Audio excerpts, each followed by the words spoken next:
Misty Gerber. I am really just here, I can use my teacher voice, but give me a mic and you never know what might happen. My name is Misty Gerber and I am just here to be a support to Susan and Dr. Johnson as they share some of the fabulous information about our district and some of the goals that we have reached. And then also to be here to take some notes. We have some questions that we would like to pose to you all and get some really great feedback as we step into creating our next strategic plan and also looking at our upcoming bond vote and the bond creation. And so it looks like our wonderful guests have just arrived from the Veterans Day Parade. And so thank you guys for letting me have the mic for a moment. It makes me feel real special. But I am going to graciously turn it over to them. Do you guys have a PowerPoint that you want me to pull up, or do you want to? Yeah, no, I don't know. Okay, perfect. She's ready. She's ready. Dr. Johnson is always ready. So Dr. Johnson, folks.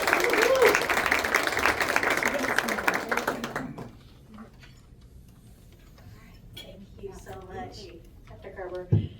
Hello, hello. Hello. I bring you greetings on behalf of the Veterans Day Parade. I see we have some veterans in the room, so I want to take a moment and say thank you on behalf of Tulsa Public Schools. Thank you for your service. Thank you for the service that you've given us in these United States. So we appreciate that and beyond as well. I want to also thank Mr. Bryant for inviting Tulsa Public Schools to come in and speak to you all. I don't know if you noticed, but I wore my Rotary pen. Okay, so I've been to a couple of other Rotary meetings and I was given a pen, so I'm appreciative of what they call me as an honorary member. So I appreciate that. For those of you who I'm meeting for the first time, my name is Dr. Ebony Johnson, and I have the pleasure and humbled opportunity to serve as the superintendent. I can't do this work without support from my board, and so I want to take a moment and just acknowledge our board president. Board President Susan Lampkin not only is my board president and member, but she just is also a really good person that I have to help me and guide me in my leadership. And so I'm very appreciative of Ms. Lampkin. Thank you so much for all that you do for Tulsa Public Schools. Thank you for serving as our president, and thank you for all of the contributions that you make to our community. Thank you. All right, I have some, yeah, that's right, thank you. That's right. You did good. Yeah. So I was asked to come and share a few things about Tulsa Public Schools, and I have so many things to share. But I'll just get right on down to what I call the meat and potatoes, if that's okay, and just get right on down to how we're doing as a district. So I am culminating my second year, and just know that as soon as I receive the honor of serving as interim superintendent, we have hit the ground running. And so we've had a lot of expectations placed on us. If you research Tulsa Public Schools, you know I would call us paparazzi famous. We're a hot topic, I'll put it that way. Had a lot of expectations placed on us by the state, as you all know. We had better make change or else ... And so we have just made a decision that we're going to operate off of 3 R's. One of them, we're going to be very resilient. We're going to navigate through these really difficult times, and we're going to come out okay. With that, it's going to take us to be very responsive to what's in front of us. One, we have a bunch of young people, 33,000 of them, who need us. They depend on us to get it right and to not let a day go by without there being a quality learning experience that they're receiving.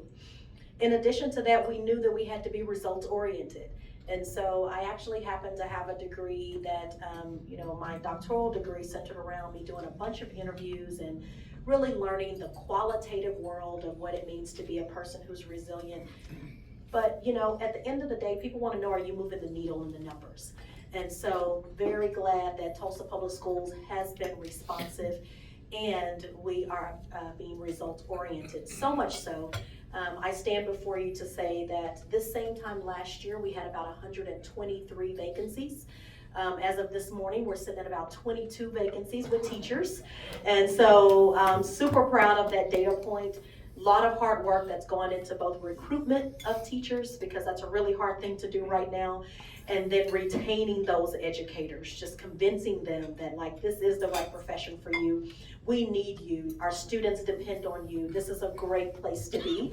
And so just continuing to work on that. So when we say we have 20 plus vacancies, that does not mean that we don't have adults in the building and in the room. So we do have substitute teachers that are in those spaces, but we are consistently working hard to fill those vacancies. In addition, we have some the latest news we've received regarding our student progress, which, you know, we're very excited, but we only celebrate in small intervals of celebration because we're not quite exactly where we're going to be, which we will be an exemplar district in the state of Oklahoma, and we're heading that way. So 2 years ago, we had about 27 failing schools, so schools that the State Department deemed F-rated schools. We just received some recent data, so that was 2 years ago. After that, it went down to about 24. We're now sitting at 14. And I'll just say that, you know, I don't celebrate too often because I have a high bar for where I know we're gonna go. But just knowing that we cut those Fs down as drastically as we have in the last few years, really proud of team. Everyone's working so hard to figure this thing out. And so we're now tackling these last set of 14 schools that are considered not at on the level that we want them to be. We have an issue with chronic absenteeism, so I just want to talk a little bit about that. It's something that I've gone publicly and talked about. We are exceeding the state's average in chronic absenteeism. So what exactly is that? Well, when students miss upwards of 10% or more of their school year, they're considered chronically absent. And in Tulsa public schools, we have about a 44% chronically absent rate. So almost 50% of our kiddos are missing way too many days of school. We've made a decision that we've got to have families to help us out with this. So we put not only some support measures, we've already had those in place where we can connect them to resources, but we've also made the decision that gotta hold some folks accountable for kiddos not coming to school, because now we're talking about a child welfare issue. We're talking about students who are out there and we don't know where they are. It's contributing to dropout and so forth. And so I'm happy to say that right now our chronic absenteeism rate is about 24%. And so we have seen a drop in chronic absenteeism. Now we just have to hold the line. And it's tough because the weather is changing and we've got little ones who sometimes have to walk to school or to the bus stops and so forth. But we're very proud of the work that we're doing in order to decrease chronic absenteeism. I want to talk about family engagement for one moment because I want to make sure that you all know that it's been all hands on deck with engaging families. We've figured out that in order to see long-standing progress, not just temporary where we can just kind of celebrate for that moment or the year, but when we actually put systems in place for our district to actually be much better over time, it's going to take us to really get our families a lot more involved. Because when families are active and involved, then we see such a drastic change in our students' performance. One of the goals that I set when I first came was to increase the number of parent-teacher associations, or PTAs, PTSAs in Tulsa public schools. And the great thing about us having President Lampkin with us is that she has such an extensive background with PTAs. And she decided, you know what, Dr. Johnson, I understand exactly what you're trying to do. I got it. You can go and run the district. I'm going to take care of this. And my goodness, did she not do that? And so we started off with a handful of PTAs that were sanctioned PTAs. So it's a difference between a group saying, oh, we're a PTA, and it's another thing to actually have it registered, sanctioned, and all of the information that's communicating to the state and to the nation. And so very appreciative of how we doubled, almost tripled the number of our PTAs that we have established in Tulsa Public Schools. And honestly, the only thing that I did was raise that this is something that I wanted to see happen. President Lampkin took it, got with a couple of other people. I think it was a group of 2 of you.